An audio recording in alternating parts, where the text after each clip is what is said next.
Thank you for your cooperation. I'm Aina. Nice to meet you. Nice to meet you. Where are you from? We're from Australia. Australia. Yeah. Is it the first time to come to Japan? Yeah, it is. Yeah. Welcome to Japan. Thank you. ありがとう。はい、ありがとう。美味しい。美味しい。美味しい。いただきます。Still learning. What brings you to Japan? Just for a holiday. I've just finished my uni studies. Congratulations. And we're twins and we're about to turn 25, so we're having It's like a 25th birthday grad trip holiday. Yeah. Why you decided to like Japan for a birthday? We've traveled in Europe and we've done a bit of, I've been to North America and we've done some Southeast Asia. Becky did a little bit of Japanese at uni. I studied a bit of Japan in school, in high school. Not that I can remember any of the language, but I think we both knew that it had a very rich culture, lots of good food. And it's quite close to Australia compared to other countries. It's very far to travel to anywhere from Australia. It's usually at least 20 hours on a plane, but it's only 10 hours to Japan. So. Yeah.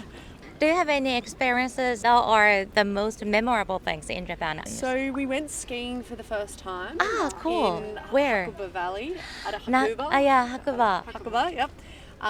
So that was obviously amazing. That was for Christmas. So that was very exciting. And then we actually went to Universal Studios yesterday. In Osaka, and that was also really good. But we spent a lot of time in Kyoto and Hiroshima, and we loved them both as well. So. Wow, cool. The food is so cheap here. That's Yeah. the only thing I wanted to say. Yeah, the food is cheap, yummy and cheap. Yeah. So you can eat lots of it. Yeah. What did you eat? We've had okonomiyaki and Yakitori. Yakitori. What are the octopus balls called? Takoyaki. Takoyaki. We've had takoyaki as well. Sushi, obviously. Do you like red bean bean? paste? Yeah, paste. I do. It's She a bit doesn't. sweet for me. I don't like too much sweet food and it's a bit too sweet for me. But I like it. Yeah. If you don't eat taiyaki, Taiyaki? Okay. What's that? it's a shapes like fish. Oh, we keep Thai. on seeing that everywhere. We've actually been meaning to have it. We haven't tried it though. Yeah. Taiyaki? Taiyaki. Taiyaki. All right. Well, I'll try that. You don't have to try it, but I'll try it. I'll always try something. It's inside the red beans, paste, or like cream or anything. Custard or Custard. I mean, what made you start learning Japanese? There were two options. There were There was French and Japanese, Uh-huh. and I picked French, and so she picked Japanese. Because we're twins, so we wanted to do different things. Yeah. One of the only Amazing. things I Wow. can remember is swate kudasai, which is sit down, please. Because we used to always get in trouble from the teacher. Thank you so much. Arigatou gozaimasu. Arigatou gozaimasu. Thank you for your cooperation. Where are you from? We are from the United States. United States. Yes, Tennessee. Tennessee. Is it the first time to come to Japan? It is. What brings you to Japan? Just traveling. Traveling. Yeah. Is there anything you could bring anything back to United States? What would it be? The other thing we said we noticed was just like how family oriented it seems in Tokyo. And I assume it's kind of like this all throughout Japan, but just multi-generational. Yeah, too. multi-generational. Grandparents and grandkids yeah. like at the parks and stuff. And Yeah. Maybe that's just because it's the holiday weekend, but it definitely is something that we've noticed. Is Yeah, much more family oriented. That, yeah. How about United States? Everyone's kind of spread out. Oh. I feel like in the States, Maybe. Yeah, some. I think you just kind of expect your kids to go do their own thing while the adults do their thing, where it doesn't seem like that as much here. You know, you see the parents engaging with the kids a lot more. Interesting. I spent with my grandparents when I was younger, like I was a kid. Yep. So I lived with my grandparents in the Yeah. same house. Yeah, no, that is not customary in America at all. Ah, I Yeah. see. Your parents and your siblings. Yeah. And when you're 18, you move out. Yeah. Oh, really? College. You go to college, then you go start and your get life. Job. Yeah. Yeah. So living alone is normal in United States. Oh, yeah. Pretty normal. Yeah. Yeah. Ah, I see. Yeah, you definitely don't live with your grandparents. Wow. I wish it was. But Uh-huh. it seems so sweet to just like have your family around and Yeah. memories, all that kind of stuff. No, but not common. Mm. We live 12 hours from our parents 12 hours. Yeah. driving. In a car. Mm. We have 2 kids back home, Ah, They are with their Lovely. and grandparents they are right with their grandparents. now. Thank you so much. Thank Thank you. you. Thank you so much for your cooperation. Where are you from? We're both from Taiwan. Taiwan. Is it first time to come to Japan? No. Mm. We've been a few times. Last time I was here a few months ago in Fukuoka. This trip was for holiday, and last trip was also for holiday. Yeah, we as Taiwanese, we love to come to Japan for holidays. Ah, thank we love the you. culture, we love the people, and everything here is perfect. Thank you. What is the most exciting plan this time in Japan? Well, I'm excited about. No, I'm excited about Disney Sea. Oh, We'll go to Disney Sea. At this Disney time. Sea? Yeah. Is it the first time? First time For to the Disney sea. Sea. Yeah. So I mean, I'm excited about it because I think we had a really great trip previously to Disneyland, and I never went as a kid to any of these amusement parks like this. So even as an adult, I think that they're very cool and very special. We'll go down to Hakone. Wow, cool. Yeah. So Onsen trip? yeah. So I haven't seen Mount Fuji. From Yes. that angle, so I think that will be really special. Mount Fuji is spectacular. Flying into Tokyo and seeing it from the window of the plane, it looks amazing. So to go down to Hakone and get close up will be very special. Yeah, I hope you see the snow. Fingers crossed Yeah. for blue sky Yeah, and Mount a bit of Fuji. snow. yes. How about Taiwan? The atmosphere? Yeah, I mean, for sure, Taiwan is there's a lot of similarities. Of course, there's some history between Japan and Taiwan, so we have a lot of Japanese influence over our buildings, our architecture. The layout of our cities is very similar to Japan, and a lot of Japanese food. But yeah, I think in Taiwan, perhaps our landscape is a little bit different. Our cities are quite dense and quite populated, so it has a feeling that it's just a bit busier. Whereas I think Tokyo and Japan in general just feel a lot more, as we mentioned before, kind of calm and relaxed. As a Taiwanese, I think Taiwan is like a market, like a traditional market that never sleeps. That everyone's always walking, yelling, and in a good way. I mean, but for me in Japan, it's like a huge park with all the trees. So whenever I arrive in Japan, which in Nagoya, Kyoto, Osaka, I feel like you are in a huge park and you feel like, I'm embraced by the nature. Yes.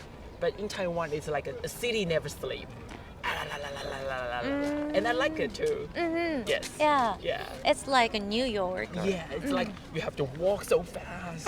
But here it's just like, I just take my time. I see. Yes. Thank you so much. you. Thank you. Thank you. Thank you for your cooperation anyway. Sure. Of course, thank you. Where are you from? We're from Nashville, Tennessee. It's my first time. I've been here one time. What brings you to Japan? Just vacation. Vacation? What is the most exciting plan this time in Japan? I'm most excited for the Mario Karts on the street. Yeah, I saw that in Shibuya maybe. Yep. We're doing that tonight. Tonight. What characters do you want to be? He wants to be Peach. No, I want to be Toad. I want to be Toad, actually. I'll be Peach. Are you familiar with like Mario or Nintendo stuff? I am. I'm very much a video game guy, so I know a lot about the Nintendo stuff. What is your favorite? Final Fantasy. Final Fantasy X is probably my favorite. 10? Yes. My favorite too. Yes, my first and my favorite. I love all things, anime, all things video games, Japanese video games, so I'm really excited to be here for sure. I like the streetwear culture, the fashion. Fashion. Yeah. Thanks. Like Neighborhood, Mastermind. Those are Japanese. We just got Ape. Uniqlo. Bathing Ape. Yeah. We didn't get these in Japan, but they are a Japanese brand, so we're excited to go to the store and see Also, if we that can find matches. anything I didn't else. realize. Yeah. Can you get an ape in back home? Yeah, in Los Angeles, New York. A little bit more expensive. Yeah. I see. Thank you so much. Yeah, it's nice to meet you. Thank you for your cooperation. Nice to meet you. I'm Aina. Where are you from? We're from United States. Is it first time to come to Japan? Yeah, first time. Do you have any experiences that are the most memorable things in Japan? I would say the shrines. There's no shrines like that in the United States, and they're beautiful. Strange. And the people here are very quiet. Mm-hmm. In America, everyone is yelling all the time. Yelling. Yeah. Like in America, sometimes you go, like if we were in the metro, like in New York City, you can't hear anyone because everyone is yelling. There's like people doing weird things on the subway. Like I remember one time I went to New York and a guy had like a snake on his neck on the subway. Yeah, but here everyone is quiet and they're just on their phone or reading a book. And then in America it's like chaos. So it's different. Do you have anything like unusual things in Japan? I think finding food here is it's harder than I thought it would be. Yeah. Like we went to Kyoto and we were not allowed into like half the restaurants, even if they were empty. A lot of places just have long waits for food, so it's hard to find places to eat. Yeah, that's another thing. Everyone here likes to wait in line. Like, there's really long lines for lunch, like 2.5 hours, but people will just like stay there for 2 hours, which is different. How about the United States? Some restaurants, like I think either people will make a reservation online, or if they like, I used to work in a restaurant as a hostess, and I would tell people there's a 30-minute wait, and they would just leave. So yeah, and then also in America, like you can give your phone number to the restaurant, and they'll call you when your table is ready, and they don't do that here, so it's hard. I see. Yeah. Which places do you come from? We're from South Florida, like near Miami. Yeah, and there's only one metro that goes like north and south. But you can't really go anywhere. You have to like call an Uber or taxi to go if you don't have a car. I see. Is there any trouble to use when it uses Uber compared to taxi? Uber is, I'd say, easier because you can just schedule in advance and there's not specific places to be picked up. They'll pick you up wherever. But Uber, I would say, is more expensive than taxi. Yeah, it's nice though because you don't have to go to a taxi stand. You can just be like at your house and you can call one to your house. Yeah. And then I think in the Uber versus the taxi, the Uber usually you have to tip. Is it? Yeah. You don't have to, but like I usually do. Yeah. Yeah. So you don't need to take tips for taxi. No, you don't have to tip for taxi. So only for a restaurant and Uber? Well, it used to be only restaurants, but now it's like if you get a coffee, if you get ice cream. I've seen it at the gas station, like the person who rings you up, like ask for a tip. I see. So it's definitely expanding, and I think a lot of people are annoyed by that. So it's nice here. Like at the beginning, we like feel like we have to tip, like the waiter, but they always say like, oh no, we don't take this, like we can't take it. Yeah. And then by the end of the trip, it's like I wish it was like this in America, because the tipping is expensive. You know, like if you go out to a restaurant, you take the Uber, you tip the Uber, you have to tip at the restaurant. If you get drinks at the bar, you have to tip the bartender, and then you Uber back, you have to tip the Uber, and you spend like $40 in tips. Wow. So $40. Yeah. Wow. How can you like make a decision? How much? I would say like tips. the typical's 18 to 20%. Yeah. So usually you're just gonna give 20% of whatever. Like if you're tipping at a restaurant, if your meal's $100, you give $20 extra. Yeah, and it depends like how like good your waiter was. Like if you waited like 2 hours to get your food, a lot of people will tip like 10%. They'll tip lower, and then if you have someone who's really good, they'll tip higher. Thank you so much. Thank you. Thank you.